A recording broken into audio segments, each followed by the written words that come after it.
안녕하십니까, 이영사입니다. 오늘은 보이스피싱 조직으로부터 탈출한 한국인들을 구조했던 사건을 소개해 드릴까 합니다. 여기에서 언급하는 이름들은 모두 실명이 아닌 가명이라는 점 다시 한번 말씀드립니다. 2018년 12월 18일 저녁에 우리 국민 이예지, 여자 21세 이예지로부터 자신하고 동료 친구 한 명 구한솔이 보이스피싱 조직으로부터 탈출해가지고 총영사관으로 이동하려고 한다. 급히 좀 구조를 요청한다 라는 신고 전화를 받았습니다. 이제 저희는 신고 접수한 즉시 현장으로 출동해가지고 이제 두 사람을 안전한 장소로 피싱기 한 다음에 안정을 취하도록 하고, 저희가 총영사관을 곧바로 데려오지 않고 다른 제3의 장소로 이동했던 이유는 혹시라도 가해자들이 총영사관 입구에서 대기하고 있다가 그들의 동선을 파악하지 않을까라는 그런 염려에서였습니다. 두 사람은 금융기관 대출, 알선 및 제품 구매 상담 등의 명목으로 통신 해킹 어플리케이션을 약용해가지고 불특정 다수의 피해자를 대상으로 보이스피싱 범행을 자행하는 조직원들에 의해 조직원들의 강요에 못 이겨가지고 범행에 가담하였다라고 저에게 말을 했습니다. 그들도 불법이라는 것은 알고 있었으나 이미 범죄 조직원들에 의해 감금된 상태에서 자신들의 신체에 대한 위해 가능성, 또 경제적 보상 요구, 또 너희들 나쁜 일 했으니까 수사기관에다가 제보하겠다, 갖은 방법으로 협박을 받는 상황에서 마지못해서 시키는 대로 일을 할 수밖에 없었다라고 저한테 말을 했습니다. 저는 신고 접수 단계에서 두 사람과 카카오톡을 개통해가지고 교신하는 방법으로 심리적인 안정을 확보하면서 범죄 조직에서 신속히 탈출할 수 있도록 안내하였습니다. 이제 우여곡절 끝에 두 사람을 만났는데, 구조 당시 젊은 친구들은 실내용 슬리퍼 있지 않습니까? 그것만 신고 있었고, 비닐봉지에 속옷하고 간단한 옷만 이렇게 챙겨서 나온 것으로 봐서 매우 긴박한 상황에서 탈출한 것으로 판단하였습니다.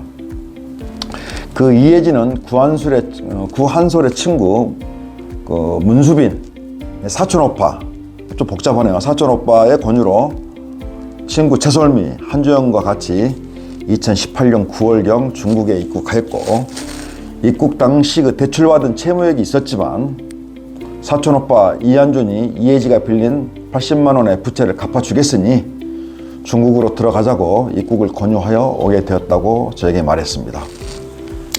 이게 그들이 그들은 이렇게 알고 왔죠. 정식 대부 업체다. 그러나 한국은 규제가 좀 따르기 때문에 중국에서 업무를 보면 대부 건수 제한이 없어서 수익이 더 좋다 라는 사촌오빠 이한준의 제안으로 중국행을 결심하였고, 중국 입국 관련 여권과 비자는 모두 이한준이 대행해서 발급해 주었던 것으로 확인되었습니다. 이게 중국에 도착한 이예진은 중국인 송 씨에 의해서 웨이아이 사무실에 영문도 모른 채 끌려갔습니다. 근데 그곳에서 보이스피싱 범죄 조직에 의해 끌려오게 된 사실을 그때서 깨우쳤다고 합니다. 그곳에 있는 사람들은 모두 가명을 사용하여 조직원끼리는 서로 인적사항을 전혀 알지 못한 채 생활하고 있었고, 두 사람이 범죄 조직에서 했던 세부 범행 수법은 이러하다고 합니다. 이제 범죄 조직에서 국내 불특정 다수인을 상대로 해가지고 G마켓을 사칭해가지고 무차별로 이렇게 전화를 합니다.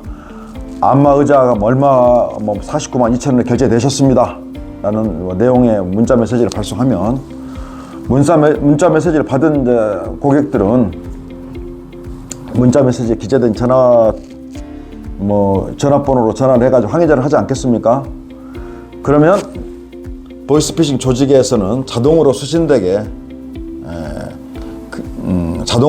조작되어 있습니다. 그래서 표준어를 구사하는 한국 여성 상담원이 피해자를 속이는데, 그 멘트는 안녕하세요, 페이커입니다. 확인해보니 고객님의 신용카드와 금융정보가 해킹된 듯합니다. 관할 경찰서에 신고를 대신해서 해드리겠고 30분 후에 전화가 갈 겁니다. 담당 경찰관이 고객님께 전화를 해드리도록 하겠습니다. 그러면 여성 상담원이 피해자하고 상담을 마치면, 자, 상담 일지에 고객 성향, 신뢰하는 정도, 우리를 얼마나 믿는 것 같다, 사용하는 전화기 모델이 뭐다, 직업은 뭐다, 대출 내역은 이러하다, 이러면서 기재해가지고 한국인 실장에게 넘긴다고 합니다. 그럼 30분 후에 옆방에서 근무하는 남성 근무자, 어떤 사람은 이렇게 이야기한다. 아빠는 검사역, 실장은 금융감독원 및 경찰관 역할, 기타 한국인 등이 각자 역할을 수행한다고 합니다.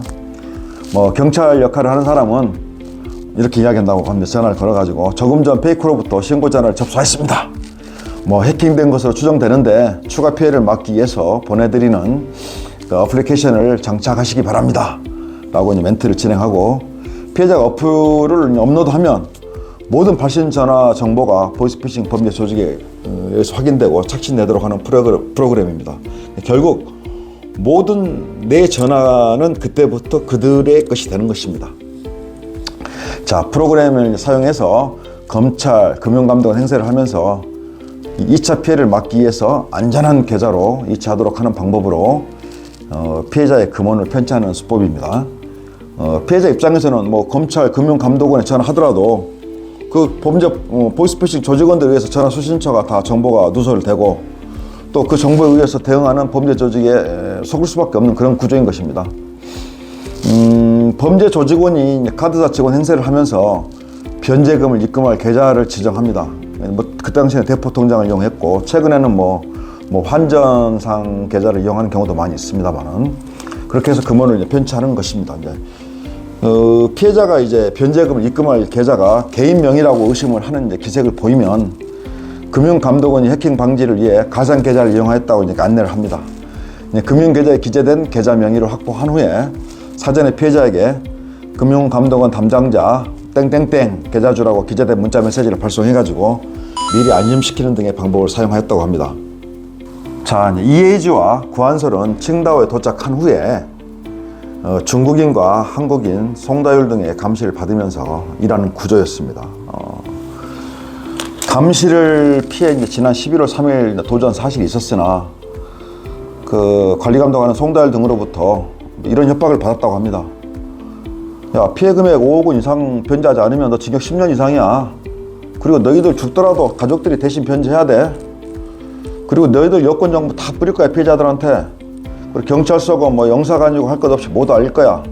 이렇게 협박을 하니까 이 젊은 친구들은 어쩔 수 없이 11월 14일 날 중국에 다시 입국했던 것입니다. 이제 재입국한 후에 사무실에 근무하는 큰형이라는 사람에게 다시 도망가면 저수지 밑에 묻어버리겠다라는 협박을 받았습니다. 그런데 어쩔 수 없이 도망갈 수는 없고, 무슨 걔들한테 일하는 제스처는 취해야 되고 하기 때문에 소극적인 업무 태도로 실적을 일부러 올리지 않았다라고 저에게 말을 했습니다. 결국 감시와 협박을 피해 도망가기 위해서 김남기하고 몸싸움을 하고 손톱깎이를 이용해가지고 손목을 자위하는 등으로 한국행을 시도했으나 지속되는 감시, 협박을 이기지 못해 국내 가족의 도움을 받아서 총영사관에 연락하게 되어 제가 현장에 출동하게 되었던 그런 사건입니다. 두 사람은 한국에 돌아가면 모르게 챙겨 나왔더라고요. 고객 명부 등을 근거로 국내 수사기관에 신고할 예정이고 자신들의 잘못에 대해서도 책임을 질 각오가 되어 있다라고 고개를 떨구었습니다. 두 사람이 조속한 귀국을 원하고 있고 보이스피싱 조직원들에 의한 보복과 두려움으로 총영사관의 협조를 구했기에 저는 직접 두 사람을 대동해서 칭다오 류팅 공항에 데리고 갔습니다. 그래서 출국 수속을 진행하고 12월 19일 오후 2시 55분 대한항공편으로 안전하게 귀국할 수 있도록 도움을 주었습니다. 이런 식으로 보이스피싱 범죄 조직원에 속아 감금 생활을 하다가 도움을 요청하는 사례는 제가 근무하는 동안 수십 건에 달했습니다. 해외 취업 등의 제안을 받을 경우에 특히 서울말을 구사하고 컴퓨터 조작에 소질이 있는 젊은 사람들은 범죄 조직의 타깃이 될 수 있으므로 각별한 주의가 요망됩니다. 감사합니다.